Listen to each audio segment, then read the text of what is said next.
Hello, my name is Chrissy Hodges. I'm a mental health advocate. And I'm here today not to talk about who's to blame. Maybe for violence in this world. Maybe I'm one of the only people that isn't preoccupied with who to blame when bad things happen. But today I want to talk about my empathy for all of my fellow friends or strangers out there who are watching this who live with mental illness, and how much you must be hurting today because of all the ignorance and all the things that are being posted about you and me, people who live with mental illness. I'm here to express my empathy.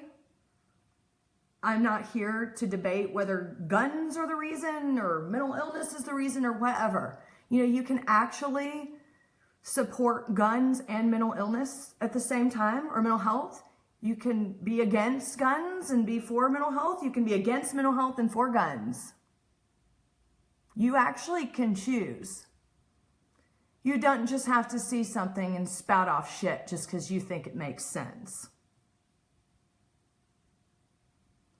I'm here today to talk to the people who need to hear it the most. My friends, strangers watching this, who live with mental illness, who all of a sudden feel like they are some monster walking around in this country. I am somebody that is completely out of the mental illness closet. If you go to my YouTube channel, you'll find out everything and more and things you don't want to know about me when it comes to mental illness. And I'm hurting this week. I'm sad this week. I'm angry this week. Because everywhere I turn, somebody's saying, I am to blame. Friends on my Facebook, on everywhere else, on the news. Friends are reposting things. Oh, it's mental illness. Families repost. Oh, it's mental illness. It's mental illness. And it makes me upset. Oh, but Chrissy, it's not you. You're not one of them. Newsflash. Yes, I am. Don't separate me because you know me and you think it's different. Don't separate me because you don't want to be associated with someone who could commit that type of violence. Don't do that. I am not any different than any other person with mental illness out there. So perhaps you can change your argument that it's more complex, or perhaps you don't know the facts. I don't know the facts about gun control, so you won't see me post any of that shit on my page. Why? Because that is not my fight to fight. My fight is mental illness, so I deal with facts.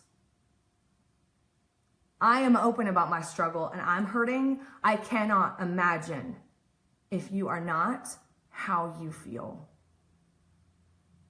How bad you feel right now.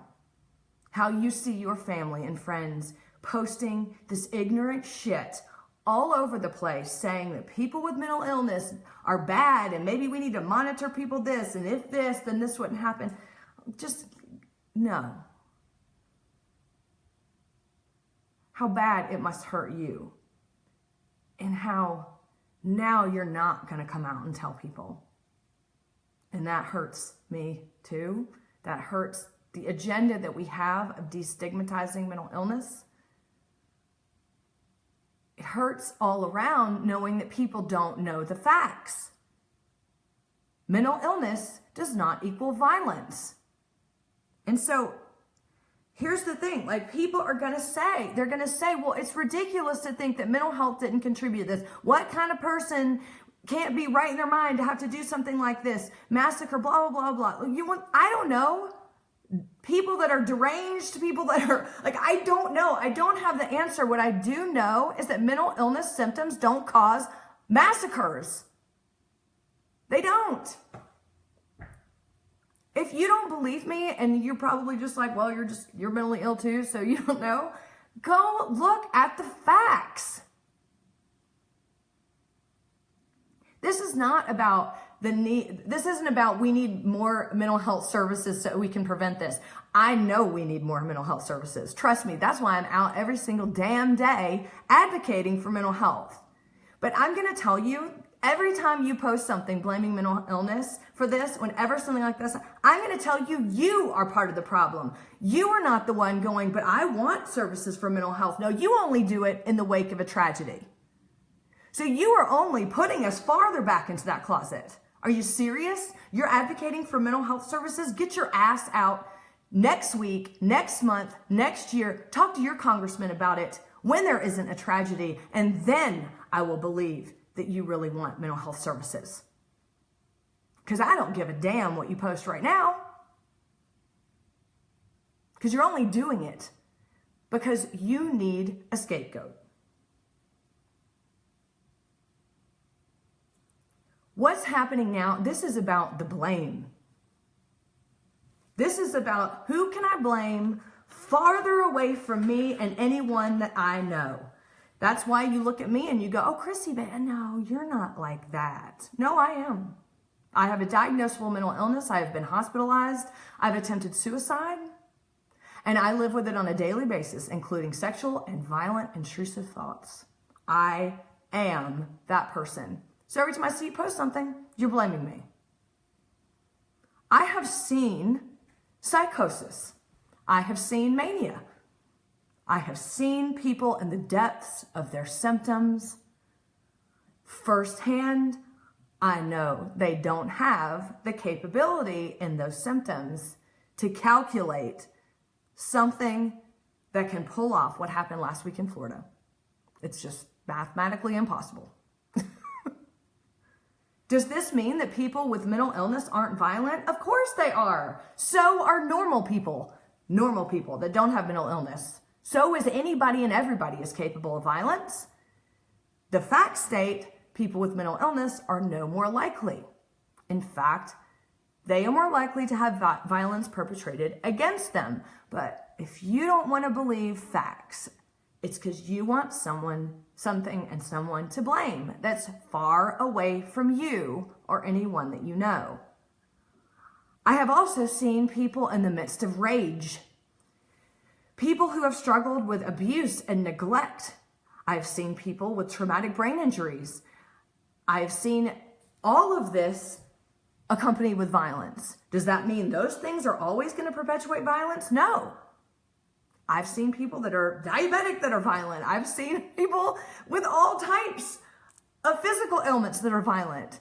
Are we going to categorize everybody who's had a violent outburst by what they are is the reason why something happened? It's just easy for you to blame us. It's easy. And it's sad because my fear, and I know, is that this will further stigmatize us.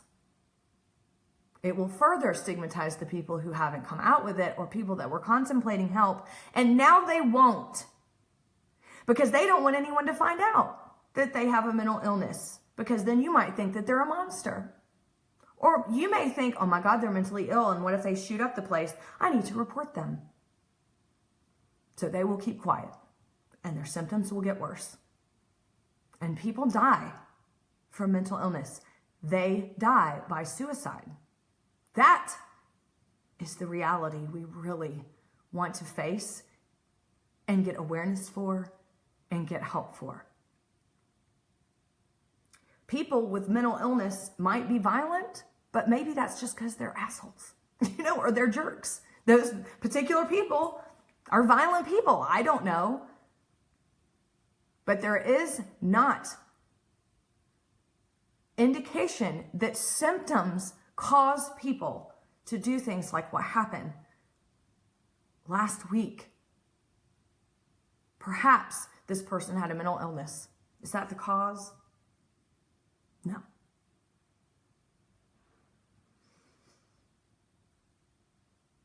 This is further going to create a divide between people like me and people out there advocating and people who live with mental illness and people who are against it. And you may think that you're standing up for mental health by all of a sudden demanding more services, and this is a need. You may think that's what you're doing, but I'm going to tell you, there are people that you know, people who have mental illness that you don't know have it because they're not going to tell you because they see how you feel about it. And that furthers the divide between you and them. It further stigmatizes people that are not dangerous, that are mainly operating off of fear, sadness, which is how I've been feeling all week.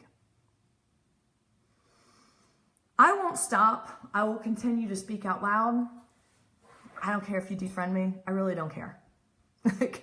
I don't care if you don't want to hear what I have to say. If you don't, then yeah, go away.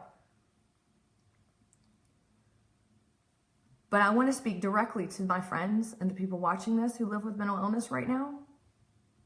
You are not alone in how you feel. You are not alone in the sadness and the anger and the frustration. This week, I am with you. And so many other people are that cannot speak out right now about it because they're too afraid.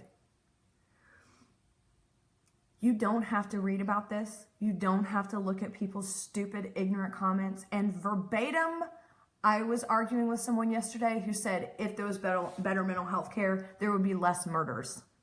What the F? The stupidest thing I've ever heard. How can you even argue with that? But you know what? I didn't have to read it. I didn't have to keep commenting, so I should take my own advice. Just like in my video with Allison Dotson about POCD, you don't have to read about things. I know that it's tempting. I know that you want to try to convince people, but you can't. You can't in times of high emotion like this right now. Yes, you can spout off facts, but people don't care.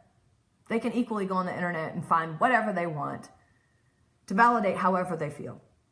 The difference is that people like myself, advocates, are doing this every day. We're doing this every day, not just when emotions are high. To my fellow individuals that are blaming mental illness for senseless tragedies, for murder, for violence, for everything else, because you need somebody to blame.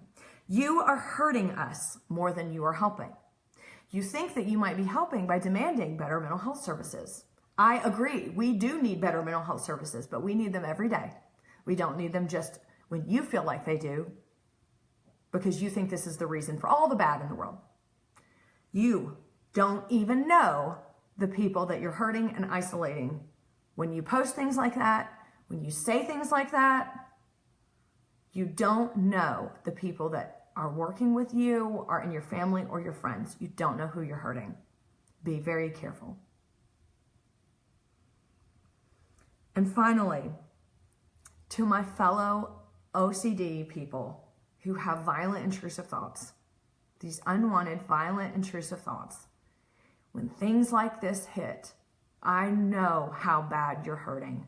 I know how painful it is. I know how scary it is. You are living every day with these unwanted, horrible thoughts you're terrified of. You have these awful feelings of, oh my God, if someone like that could do it, what if I snap? What if I do this? Why do I have these thoughts? I must be a bad person. And this makes things worse. And then on top of it, you hear all these people saying, people with mental illness can't be trusted. You know, if people have intrusive thoughts, they must be horrible. Don't listen to these idiots. Listen to the experts. Get the treatment that you need. You are not your thoughts. Just because something happens that triggers you and that makes you feel like this could be a reality or your reality, that does not equal facts. I am so sorry you are having to deal with this last week. I cannot imagine the pain and the suffering that you're enduring. I want you to know you're not alone. You do not have to read anything. You can take a break from social media. You can take a break from the news. Take care of yourself.